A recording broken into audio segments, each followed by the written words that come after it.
lumayan tercemar loh, karena banyak sampah di sekitarnya. Dalam waktu tertentu, ada beberapa orang yang memancing dalam sungai ini. Berarti kita juga tahu itu ada beberapa makhluk hidup yang tinggal di sungai ini. Pembuangan sampah dan limbah yang sembarangan dapat mempengaruhi lingkungan sekitar. Contohnya menimbulkan bau yang tidak sedap, membuat lingkungan menjadi kotor dan tidak nyaman untuk ditinggali. Pembuangan sampah terus-menerus terjadi setiap harinya karena kurangnya kesadaran dari masyarakat sekitar sehingga tidak membuang sampah pada tempatnya. Sisa makanan, plastik, limbah industri dan limbah rumah tangga serta kotoran harus diolah dengan baik sesuai dengan jenis sampah yang dihasilkan. Pengolahan sampah alangkah baiknya diajarkan kepada masyarakat luas agar dapat meningkatkan kesadaran juga. Sampah juga menimbulkan bau yang tidak sedap sehingga banyak orang enggan untuk berjalan di situ atau membuang sampah. Sampah yang dibuang di sungai dapat menimbulkan bau sedangkan tempat sampah yang sudah penuh tidak dibuang plastiknya, hingga orang tidak mau membuang di tempat sampah dan malah membuang sembarangan. Dari aspek ekonomi, banyak orang tidak bisa menggunakan air sungai karena kotor dan terpaksa harus membeli air bersih. Dari aspek sosial, meningkatnya persaingan untuk sumber daya air yang terbatas dan konflik antar berbagai kelompok pengguna. Sedangkan dari aspek budaya, banyak orang yang mengikuti orang yang sudah membuang sampah sembarangan dan menetapkan itu sebagai budaya atau kebiasaan. Apakah kalian tahu dampak pencemaran air pada lingkungan? Oke, aku jelasin deh. Orang dapat terinfeksi saluran pernafasan hingga gangguan kesehatan akibat bau dan timbukan serta bakteri yang muncul.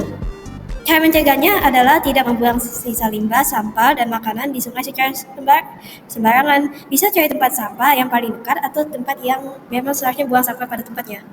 Mungkin kalian bertanya, kalau sudah terjadi, bagaimana mengatasi situasinya? Bisa saja kalian memanggil tukang sedot untuk mengambil sampah yang dibuang ke sungai, membuang sampah pada tempatnya daripada ke sungai. Contoh tindakan nyata yang bisa kalian lakukan adalah mengingatkan orang lain yang mau membuang sampah ke sungai untuk buang sampah pada tempatnya. Nara, kamu mau ngapain? Aku mau buang sampah, emang kenapa? Ya, kamu harusnya tuh buang sampah di tempat sampah, bukan di sungai. Kamu kan udah lihat, sungainya itu udah kotor. Kamu mau tambahin kotor? Ya enggak juga sih. Ya udah aku cari tempat sampah yang lain deh. Oke.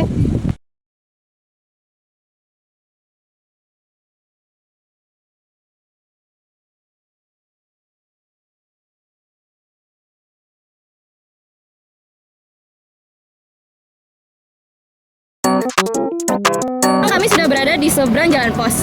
Di sini ada banyak sekali kendaraan. Nah teman-teman, kalian pastikan pernah mendengar suara knalpot motor, suara klakson, dan suara tawa yang sangat mengganggu dan berisik. Maka dari itu, untuk mencegah pencemaran suara, temani kami yuk naiki transportasi umum. Karena menaiki transportasi umum dapat mengurangi penggunaan kendaraan pribadi, sehingga otomatis dapat membantu lingkungan dari pencemaran suara. Sebelum menaiki transportasi umum, yuk kita cari tahu dulu alasan, dampak, dan solusi yang bisa diterapkan terhadap polusi suara.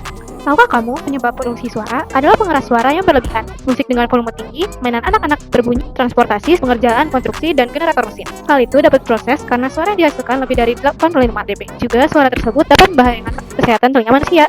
Nah, pada polusi suara tentu terdapat polutannya. Suara bising yang berasal dari kendaraan, mesin, konstruksi. Polusi suara memiliki dampak yang besar terhadap lingkungan, tentunya terhadap manusia, hewan, dan tanaman. Pada manusia mengakibatkan gangguan mental, gangguan tidur, dan gangguan pendengaran. Pada hewan mengakibatkan hewan di sekitar sulit berkomunikasi satu sama lain, karena hewan juga bergantung pada suara untuk berburu, bernavigasi, atau berkomunikasi. Hal tersebut juga dapat mengakibatkan perubahan perilaku pada hewan. Hewan dapat menjadi lebih agresif, stres, karena suara yang bising. Terakhir, dampak pada tanaman adalah gangguan pertumbuhan.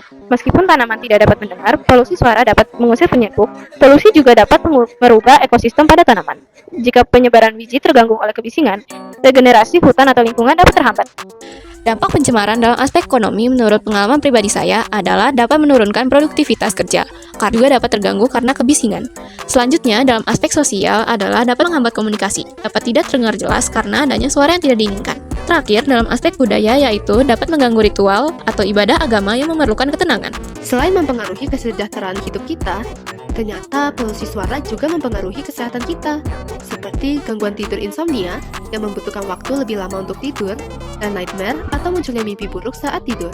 Lalu ada gangguan pendengaran akibat bising atau GPAB yang mengakibatkan kesulitan mendengar suara berfrekuensi tinggi. Tinnitus adalah munculnya suara dengungan di dalam telinga. Untungnya, kita bisa menggunakan alat peredam suara yang dapat mengurangi dan meredam suara serta getaran yang mengganggu untuk mencegah terkena gangguan atau penyakit tersebut. Polusi suara bisa diatasi dengan menggunakan kendaraan umum atau menggunakan kendaraan listrik sehingga mengurangi suara mesin, klakson, dan knalpot. Gak percaya? Ini buktinya. Kami menaiki bus Transjakarta Koridor 8 menggunakan bus listrik loh. Di dalam bus sangat sejuk karena para penumpang tidak boleh mengobrol dengan suara yang keras. Kami suka mengukur suara di dalam Transjakarta. Seharusnya suara di dalam bus lebih kecil dari 74 desibel, tapi suaranya lebih kencang karena saat itu sedang ada pengumuman di bus. Our country and environment, we must reduce the noise pollution.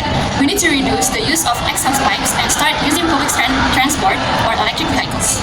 It can help our environment from noise pollution, and we can enjoy our comfortable day away from the noise pollution. From now on, let's start using public transport or electric vehicles. We should start saving the earth and the environment. We can throw the garbage where it is supposed to be, like the garbage bin, instead of the rivers. Or the recycled type of trash can be recycled to something new and beautiful. Let's start changing our habits. To reduce the noise pollution at the road, we have to use eco-friendly vehicles. You can do that by using public transportation, right? Or just walking. Or if you need to use personal vehicles, you can use electric vehicles too. By doing that, we can reduce personal vehicles. That means we reduce noise pollution from the car horn and car machine too.